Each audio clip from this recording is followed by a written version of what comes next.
When we implement change as a business, we need to look at how that will affect customers, which is our third group of stakeholders we're going to look at. So we've done managers and employees, but now customers. So what do customers want? What are their direct or vested interests in general from a business? They include to buy quality goods and services. We don't mean like quality as in it will last, that sort of quality. We just mean quality as it's defined by the business. McDonald's is not a high quality product in the sense that it's the best meat and the best ingredients.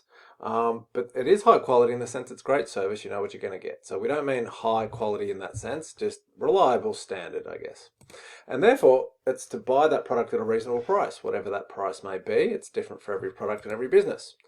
There's also an expectation to receive customer service and to identify with the brand. So particularly with Apple, that's a big one. And a lot of customers want to buy from a business that is ethical and socially responsible. So how does change affect that? What are some positive effects for customers of change? Well, generally change is made to improve a product. So you are probably going to get a better product or a better good or a better service as a result of change. You also usually change is also about lowering costs. So often when we lower cost of production, the whole point of the change is then to pass those lower prices on to consumers who benefit. And lastly, changes can also result in it becoming easier for customers to buy, use, or access the product. So for example, it could be a change from a retail store to online. That makes it easier for us to buy. That's a positive for the customer. What about the negatives? Can change be negative for customers? Absolutely, because a lot of people are attached to the previous version of the product or the brand image or the flavor or the size or the color, and then the business changes it and there's huge resistance. Also, often customers have to adjust and adapt the way they experience the product, where they buy it, how they buy it, etc. They might not want to do that. They might have to buy it from a different location or pre-book it or have to wait in a line or something different to how they used to do it, and they don't want to do that. Also, changes cost the business money. So often we say change results in lower prices. It can also result in higher prices because if the change costs the business money, they're not just going to cop that out of their profits. They might pass that on to the consumer in the form of higher prices. And lastly, it can often, if we change the brand image and identity, the brand colors, so on, the brand name, that can alienate people who do identify with the brand. Let's look at an example. So we know Tim Cook and Apple are changing the Apple Watch from a smartphone on your wrist to a medical device.